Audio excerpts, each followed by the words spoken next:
Welcome.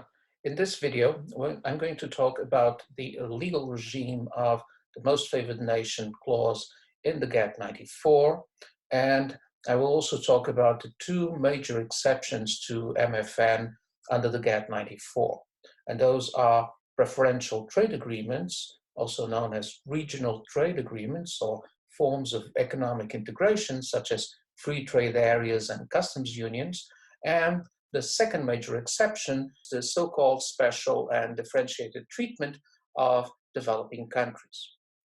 So let's start with MFN in itself.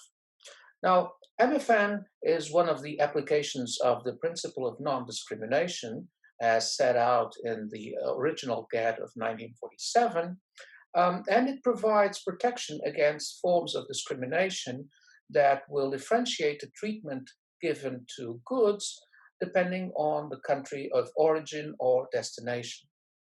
Now, any advantage granted to any country by a member of the WTO is under the principles of Article 1, Paragraph 1, all members are required to give that same advantage to all other members of the WTO agreement.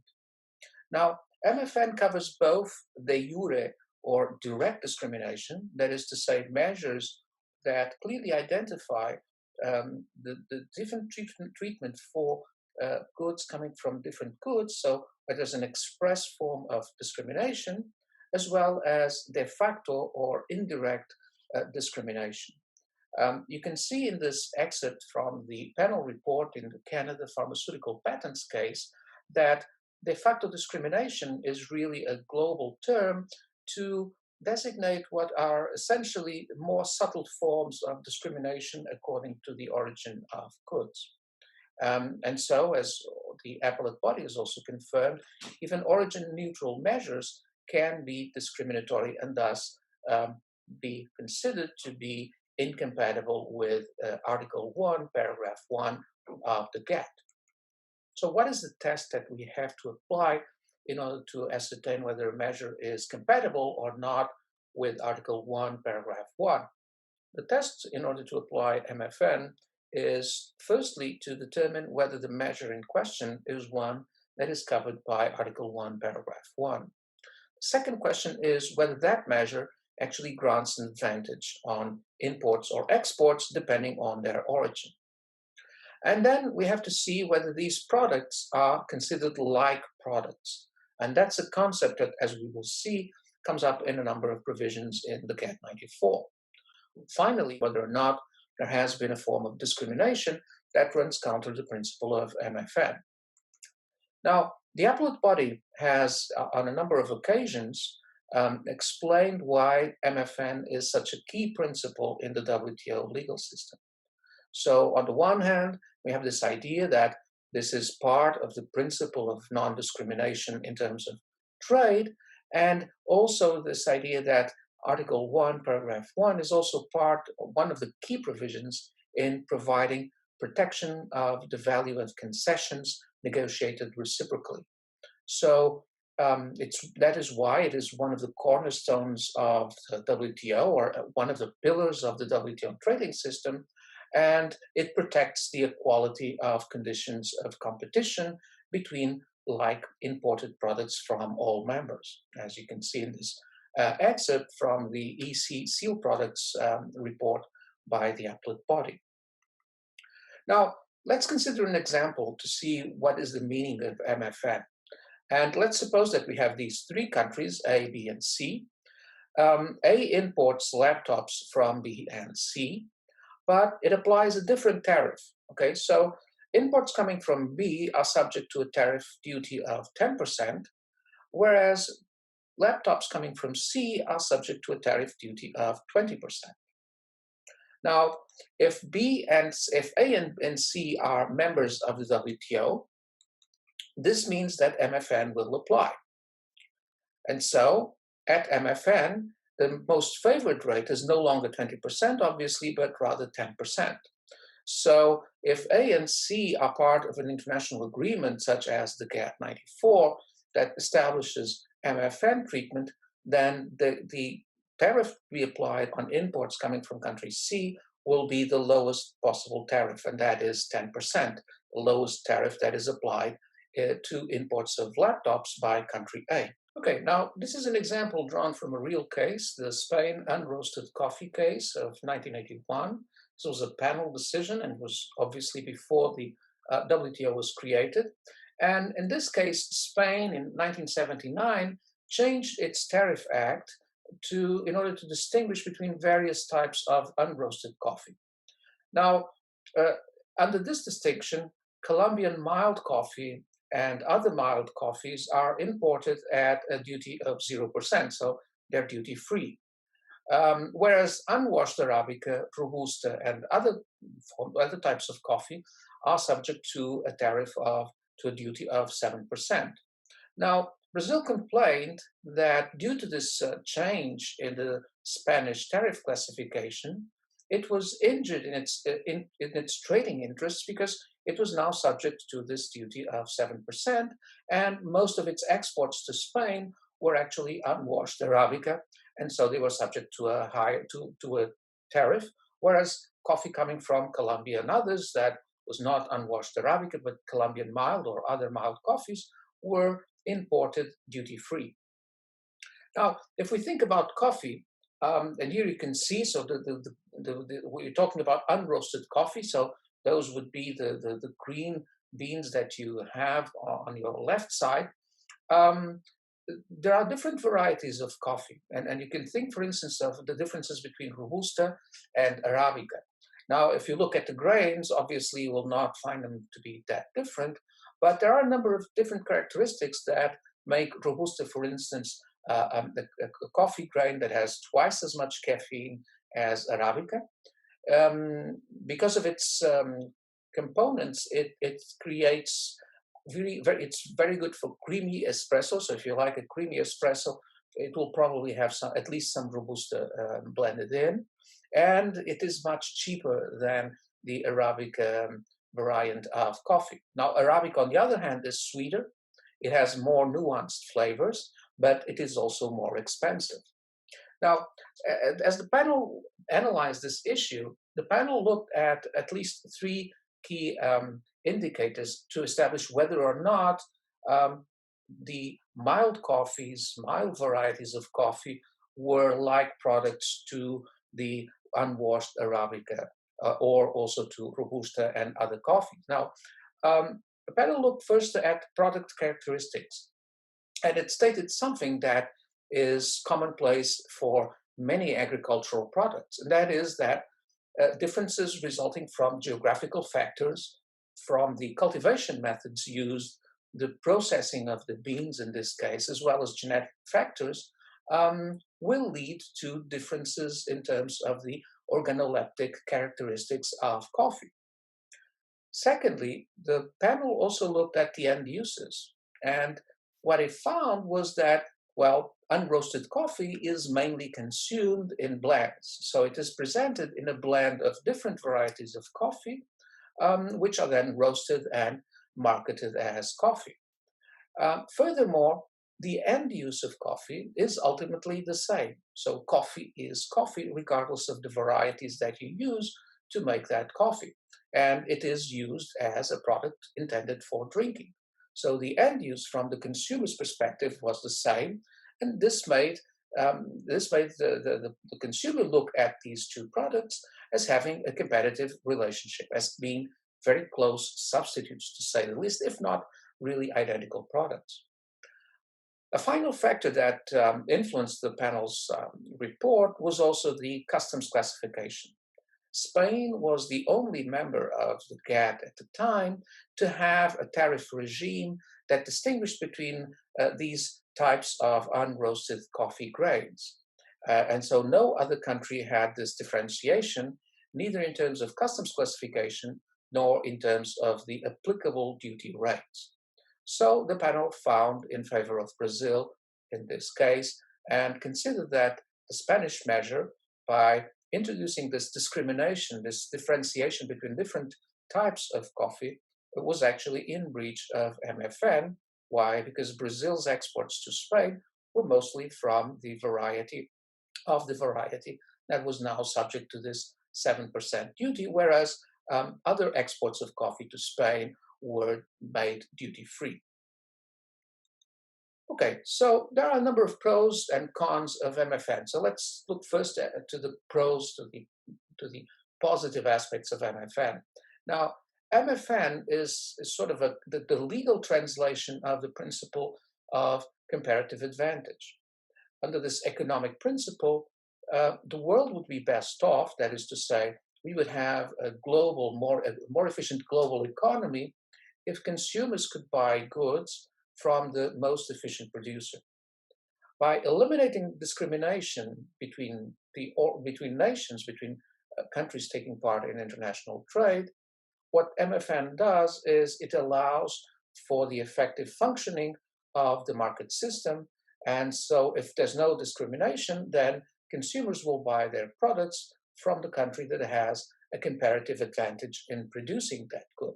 It can also be that the principle applies to intermediate goods, so not just to finished goods, but also to intermediate goods. Then, as I mentioned earlier, and it's something that the panels and the appellate body have insisted on, is this idea that it prevents discrimination and thus it protects the value of concession. So it's part of the system to create incentives for members to take part in these multilateral trade negotiations. Then, by generalizing this benefit to all nations, to all members of the WTO, it also provides some leverage for middle countries, for middle-sized countries, even for some large-sized countries, because they will take advantage of these conditions, of better conditions, better terms, because they will have to be extended to all members of the WTO. So you cannot have any cozy arrangements between, say, a very large trading power like the United States that would be denied to, say, a small country like Ecuador or Zimbabwe. Okay, so these benefits will be extended to all WTO members, regardless of whether they are large trading partners, medium or small, whether they're developed countries or developing countries. By applying the same treatment to goods, regardless of their origin, you lower the administrative costs of enforcing so-called rules of origin, that is to say, rules that establish the main criteria or the requirements in order to determine that a good comes from country A or from country B. Finally, it also limits the temptation to resort to bilateral approaches to international trade relations, because any agreement that is achieved between two members of the WTO will then have to be applicable to all other members of the WTO. So it provides for positive incentives to a multilateral trading system. Now, there are a number of cons as well, and MFN may, in a sense, at the same time that it creates incentives in order to reach these positive outcomes in negotiations, it also gives incentives to some countries to refrain from taking part in those negotiations. Why? Because they know that if there's another country that is interested in, say, obtaining a concession from an importing country, that concession will then, if it is agreed upon, it will then be applicable to all members of the WTO. So some members may drag their feet in the sense that they will not take part in the negotiations. So this is also the so-called free riding effect. So if negotiations are concluded, then they will draw the benefit without having to enter into a negotiation, without offering anything in return. And so that's why some are critical of the MFN clause, because of this sort of disincentive to take part in negotiations and a perceived sense of unfairness that MFN may give rise to. So there are a number of exceptions to MFN, as you can see, but sort of the key ones are the two final ones. And these are the enabling clause that provides for more favorable treatment to be afforded by developed countries to developing countries, and then Article 24 that sets out exceptions for free trade areas and customs unions. Okay, so let's look first at these preferential trade agreements that tend to pursue goals of economic integration between the participant countries. Now, Article 24 provides for a definition of both free trade areas and customs unions.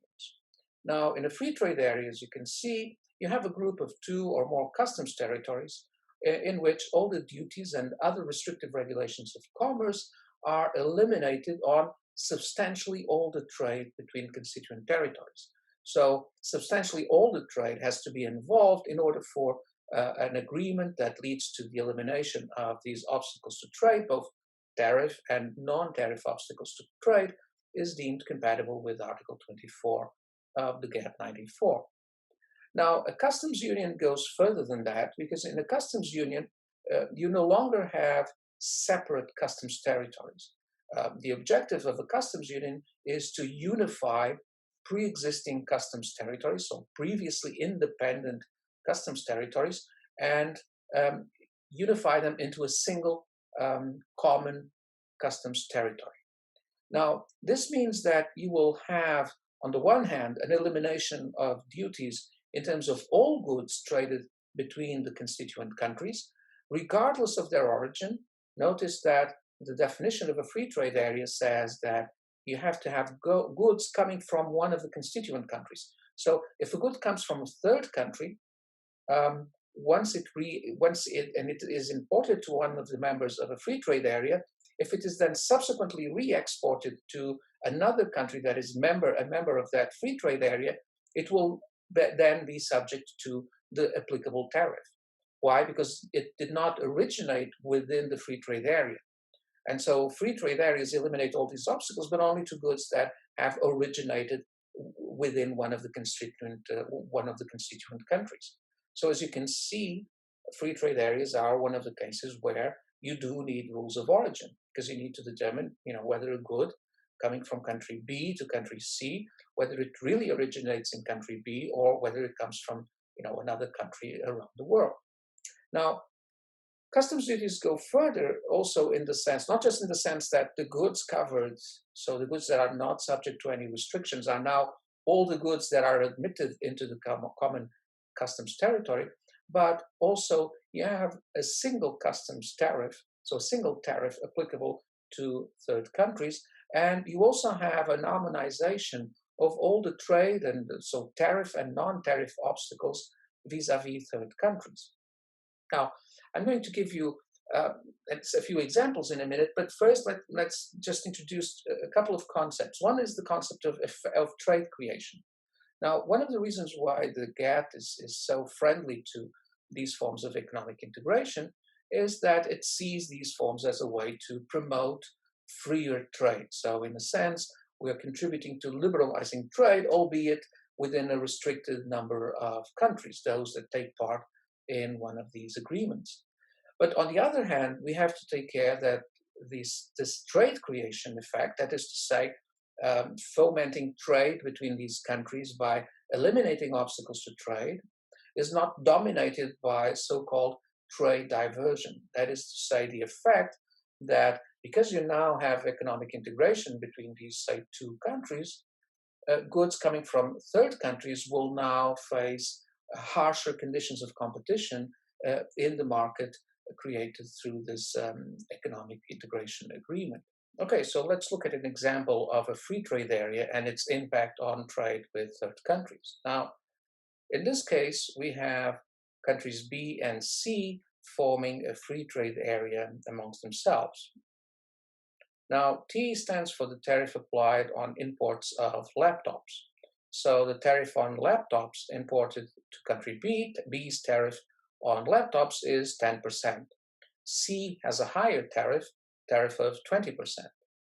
Now, what this means is that computers imported from country A will be marketed in country B at a price of 110.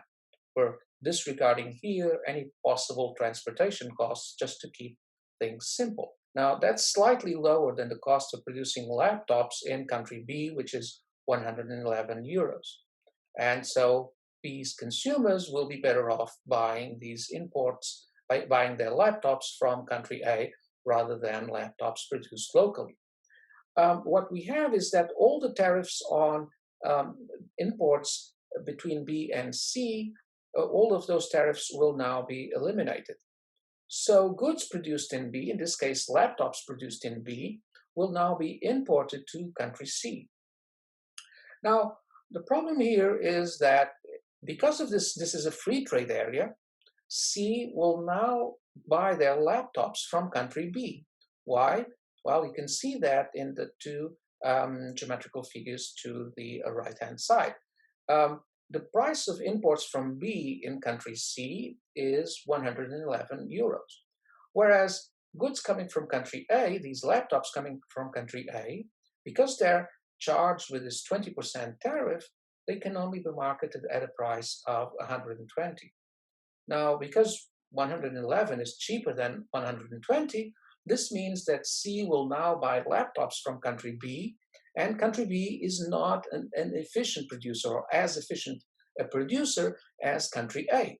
So you're diverting trade in terms of imports from country A to imports from country C, C being less efficient than country A.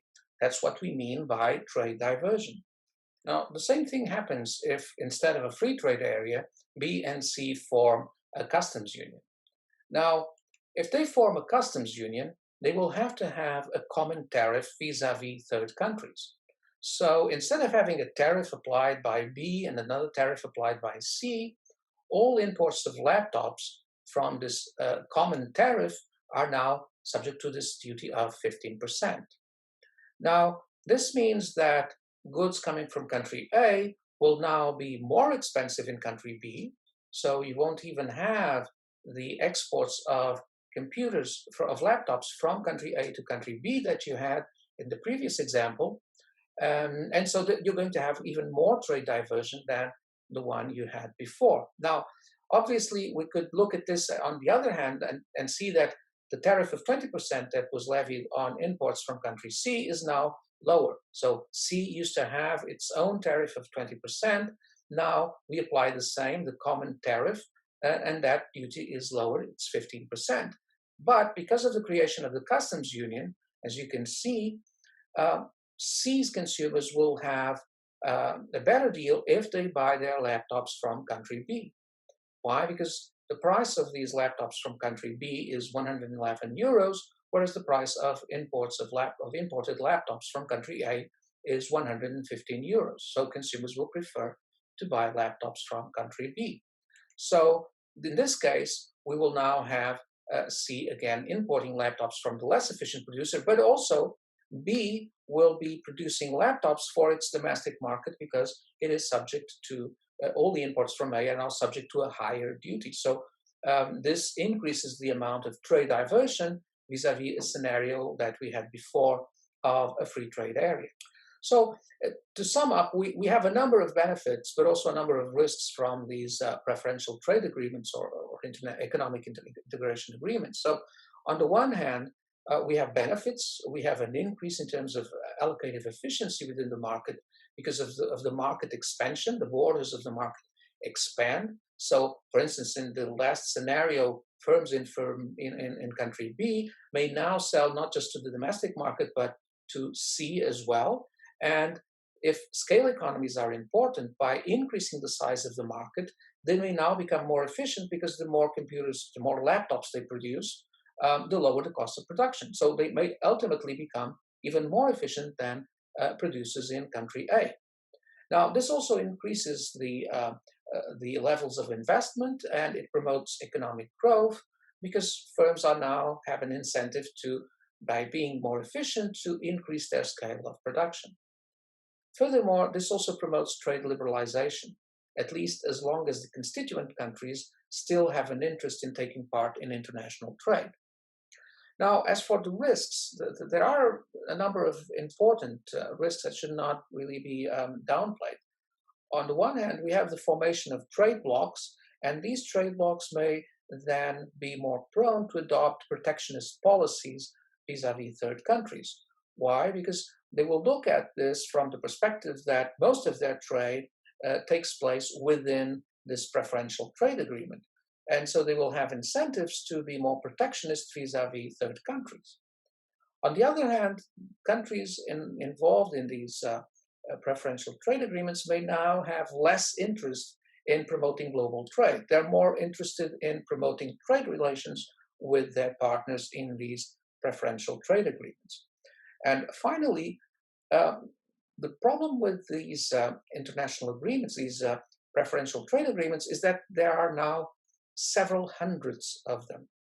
And a lot of members of the WTO are part of a multitude of these agreements.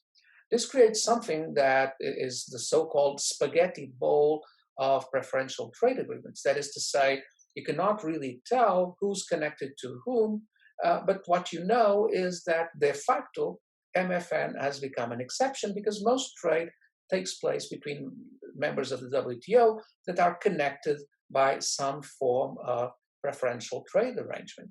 So this undermines the very principle upon which the GATT WTO system is founded. The other major exception is the enabling clause. Now, the enabling clause providing for special and differential treatment, or S&D, is part of the WTO law now, but it was originally set out in the 1979 contracting parties' decision on differential and more favorable treatment, reciprocity, and fuller participation of developing countries. And if you have the PowerPoint presentation and you click there on the title, it will take you to the website of the WTO and you will have the full text of this decision. Now, I've extracted here paragraph 1. So as you can see, notwithstanding the provisions of Article 1 of the GATT, now WTO members may accord differential and more favorable treatment to developing countries without according such treatment to other contracting parties. So this is clearly an exception to MFN, as the appellate body has recognized in the EC Tariff Preferences report of 2004. Now, there are conditions for this special and differential treatment, and these are set out in paragraph 3 of this decision. I'm not going to dwell on these now, but just note that we have these conditions. So it's something that is subject to rules. It's not a free-for-all that members can use in order to abuse the system. What this allows is for members to adopt something called generalized systems of preferences. There are a number of preferential duties. Now, they are set at preferential rates that are below MFN rates because they apply only to specific countries. And these preferential duties can have one of two sources. They can be conventional preferential duties, and in that case, they will be set out in either bilateral or multilateral agreements between developed and developing members, or they can be autonomous preferential duties. And in that case, they will be granted unilaterally by developed members. So they are unilaterally granted, which means that members can then rescind these preferences at any time. They're often renewed on an annual basis in order to increase predictability. In 2004, the appellate body decided the case brought by India against the EC tariff preferences case. Now, the EU, or EC as it was known at the time, has 5 preferential tariff regimes. Now, 2 of these arrangements are quite clearly compatible with the enabling clause. That is the case of both the general arrangements covered by the enabling clause, paragraph 2, proviso A, and the special arrangements for least developed countries covered by paragraph 2, proviso T of the enabling clause. But on the other hand, we have a number of special incentive regimes that apply to countries on the basis of a number of criteria set out by the EU itself. And so only eligible countries will be granted these special incentives to trade. Now, the special incentive arrangements protect these values that the EU considers should be promoted by developing countries. And so they can be seen as a reward to the efforts by these developing countries to provide, in one case, more protection of labor rights, or higher standards of protection of labor rights, as well as higher standards for the protection of the environment. And then we also have a special arrangement that provides incentives for developing countries, to fight drug production as well as drug trafficking. And that was the one that was discussed in the EC tariff preferences case in 2004.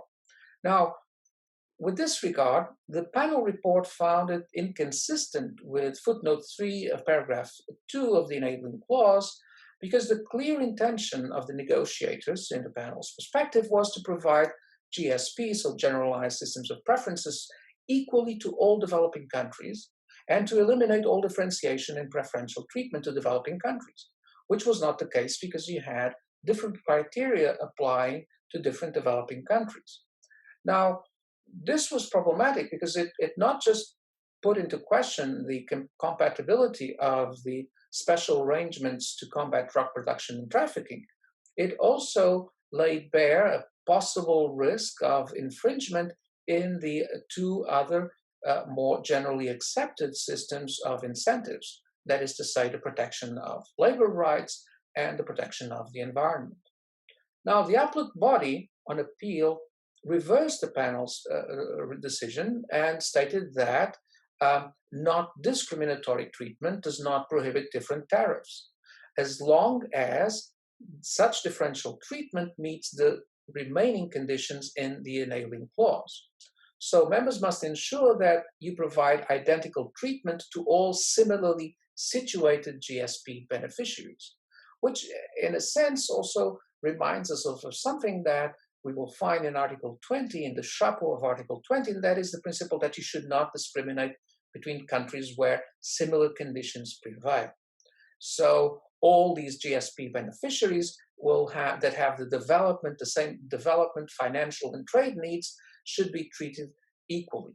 And that's the key principle. Now, in this case, because the EU did not set forth any predefined criteria, objective criteria, in order to establish the eligibility of developing countries to this system of incentives to combat drug production and trafficking, the EU was ultimately viewed as being in breach of its WTO obligations, and so the EU lost this case. And this completes this video, and in the next video we're going to see the key elements of the national treatment principle, and we're going to revisit some of these issues, particularly the definition of like products. So I'll see you soon.